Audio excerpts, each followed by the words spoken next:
Salam saudara-saudaraku yang dikasihi Tuhan, dimanapun saudara berada, kiranya damai sejahtera Allah melimpah dalam hati dan hidup saudara semua. Sebelum kita mendengarkan firman Tuhan, marilah berdoa. Terpuji termulia Engkau Tuhan, Allah Bapa yang penuh kasih setia, yang terus menyertai kehidupan kami umat-Mu. Hingga saat ini, kami mau mendengarkan firman-Mu lagi. Roh Kudus-Mu terus menolong kami agar dapat memahami firman-Mu. Demi nama Yesus, amin. Firman Tuhan dari Injil Lukas pasal 3 ayat 1-6. Yohanes Pembaptis. Dalam tahun ke-15 dari pemerintahan Kaisar Tiberius, ketika Pontius Pilatus menjadi wali negeri Yudea dan Herodes raja wilayah Galilea, Filipus saudaranya raja wilayah Iturea, dan Trakonitis dan Lisanias raja wilayah Abilene. Pada waktu Hanas dan Kayapas menjadi imam besar, datanglah firman Allah kepada Yohanes anak Sakaria di padang gurun. Maka datanglah Yohanes ke seluruh daerah Yordan dan menyerukan, bertobatlah dan berilah dirimu dibaptis, dan Allah akan mengampuni dosamu. Seperti ada tertulis dalam kitab nubuat-nubuat Yesaya, ada suara yang berseru-seru di padang gurun, persiapkanlah jalan untuk Tuhan, luruskanlah jalan baginya. Setiap lembah akan ditimbun, dan setiap gunung dan bukit akan menjadi rata. Yang berliku-liku akan diluruskan, yang berlekuk-lekuk akan diratakan, dan semua orang akan melihat keselamatan yang dari Tuhan. Tema kita, persiapkan dan luruskanlah jalan bagi Tuhan. Saudara-saudaraku yang dikasihi Tuhan, dalam minggu Advent yang kedua ini, kita melihat tokoh Yohanes Pembaptis. Adapun kelahiran Yohanes Pembaptis merupakan rangkaian cerita Natal. Elizabeth dan Maria mengandung dalam waktu yang hampir bersamaan. Kelahiran Yohanes pun disampaikan malaikat Gabriel kepada Sakaria, ayah dari Yohanes Pembaptis. Seperti pula kelahiran Yesus disampaikan kepada Maria. Ini berarti kelahiran Yohanes tidak bisa dipisahkan dari kisah kelahiran Yesus. Yohanes adalah bagian dari rencana penyelamatan Allah kepada manusia. Ia lahir dengan misi dari Allah untuk menyiapkan jalan bagi Sang Mesias, berada di depan untuk membuka jalan sebagai forerunners. Saudara-saudaraku, dalam Injil Lukas yang menjadi nats renungan kita, Yohanes Pembaptis disaksikan dengan sangat lengkap menjelaskan tentang posisi waktu itu, dengan menyebutkan beberapa orang yang sedang berkuasa pada saat itu. Jika kita bisa menelusuri sejarah, maka bisa dipastikan bahwa semua yang dituliskan oleh Lukas adalah valid dan bukan mitos. Pada waktu itu dikatakan bahwa secara rohani Lukas juga menyebutkan siapa yang mempunyai posisi penting dalam bidang keagamaan, yaitu imam besar pada waktu itu, yaitu Hanas dan Kayapas. Jadi pada waktu itulah datang firman Tuhan kepada Yohanes Pembaptis, anak Sakaria, di padang gurun. Yohanes Pembaptis ini mengasingkan diri dari kehidupan masyarakat Yudea pada waktu itu. Dia melakukan hidup yang menyendiri itu karena dia menghidupi kehidupan Nabi Elia. Dari pakaiannya saja sama dengan apa yang dipakai oleh Elia. Yohanes datang ke seluruh daerah Yordan dan menyerukan, bertobatlah dan berilah dirimu dibaptis, dan Allah akan mengampuni dosamu. Mungkin dia berjalan di sepanjang daerah Yordan dan berseru-seru kepada orang-orang yang ada di sana. Hal itu terjadi supaya genaplah apa yang telah dinubuatkan oleh Nabi Yesaya.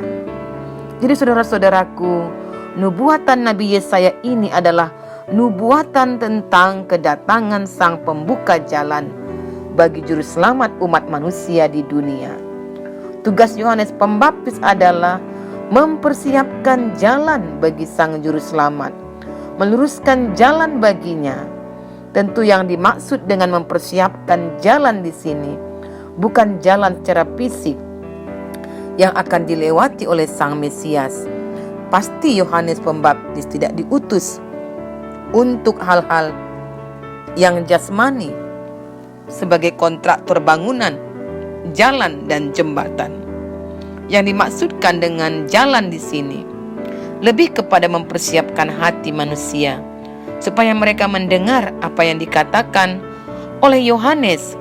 Jika mereka percaya dengan apa yang diberitakan oleh Yohanes, maka mereka juga akan lebih mudah untuk percaya kepada Sang Juru Selamat.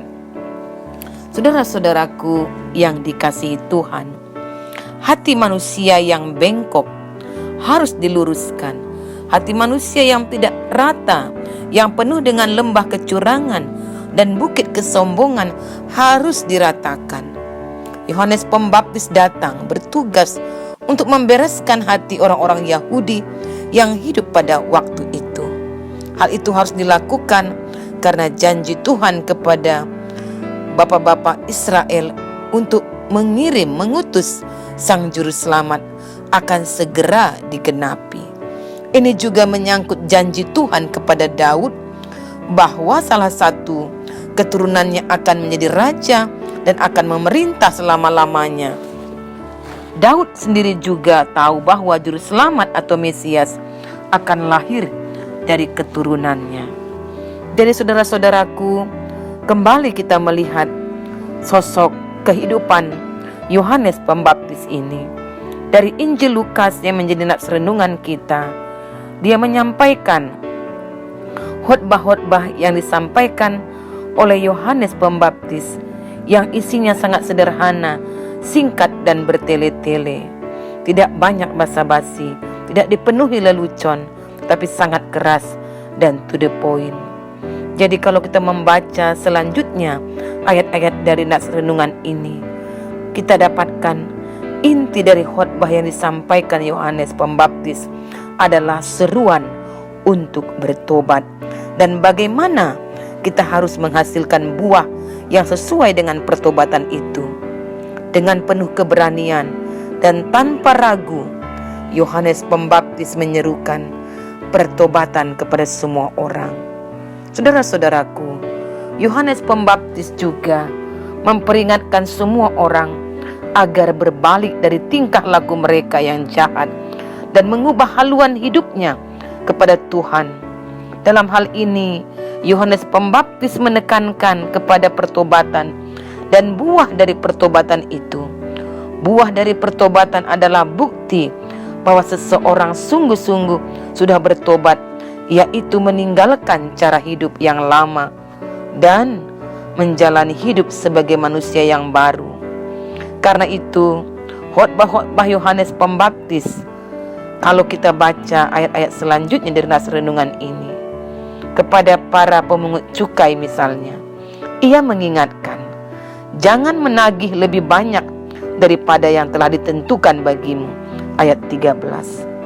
Jadi menjadi petugas pajak tidaklah salah, tapi menagih lebih banyak dan memeras wajib pajak adalah dosa besar. Terlebih lagi jika uangnya dikorupsi. Dan kepada para prajurit, Yohanes Pembaptis berkata di ayat 14, jangan merampas dan jangan memeras, dan cukupkanlah dirimu dengan gajimu. Menjadi prajurit adalah pekerjaan yang terhormat, tapi menyalahgunakan kekuasaan untuk kepentingan diri sendiri adalah perbuatan dosa.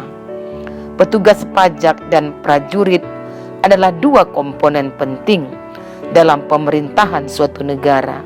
Ini berbicara tentang orang-orang yang duduk di kursi pemerintahan, yang bertanggung jawab atas kelangsungan hidup rakyat. Yohanes Pembaptis juga memperingatkan umat Tuhan untuk hidup di dalam kasih dan saling mengasihi. Kekristenan itu identik dengan kasih. Kasih yang bukan hanya lip service, tapi kasih yang dibuktikan dengan perbuatan. Memiliki kasih berarti punya kepedulian satu sama lain.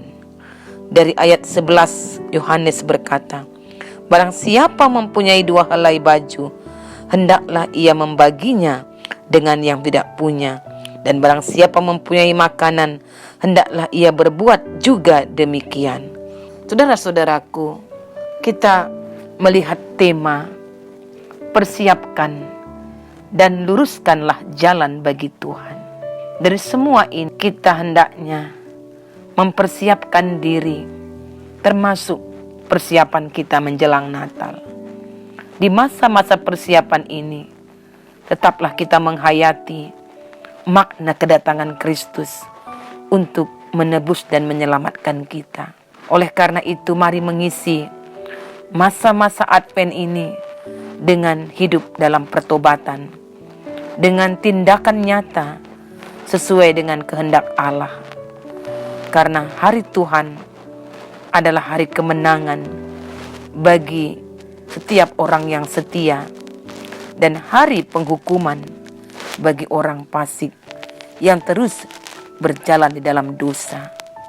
Dalam masa Advent, kita menanti kedatangan Tuhan dengan hidup mengarahkan, memfokuskan hidup kita kepada Tuhan, sambil terus membagi kasih kita kepada orang yang memerlukannya. Saudara-saudaraku, mari kita jadikan momen Advent ini sebagai saat untuk memperbaharui tekad dan prinsip pelayanan kita. Biarlah semua hanya untuk hormat kemuliaan nama Sang Penebus, bukan nama kita. Seperti Yohanes yang juga dikenal sebagai seorang pribadi yang menjadi pelopor akan kedatangan Yesus, di mana dia mempersiapkan kedatangan Sang Mesias. Tetapi betapapun hebatnya Yohanes dalam berkhotbah, membaptis orang banyak, ia hanyalah pembawa pesan dari Allah. Ia bukan pesan itu sendiri. Ia adalah pewarta kabar baik. Ia bukanlah kabar baik itu. Yohanes tahu itu. Seperti apa yang dikatakan dalam Yohanes 3 ayat 30. Ia harus makin besar, tapi aku harus makin kecil. Sebuah pengakuan yang luar biasa. Yohanes Pembaptis, seorang pelopor yang bersedia untuk dilupakan demi kedatangan Kristus. Inilah firman Tuhan. Mari berdoa. Terima kasih Bapa yang baik. Kami sungguh terberkati oleh firman-Mu yang mengingatkan kami dari pribadi Yohanes Pembaptis. Tuhan, kami mau bertobat dan memperlihatkannya dalam tindakan. Tolonglah kami untuk itu. Demi nama Yesus, amin. Shalom saudara-saudaraku. Tuhan Yesus memberkati.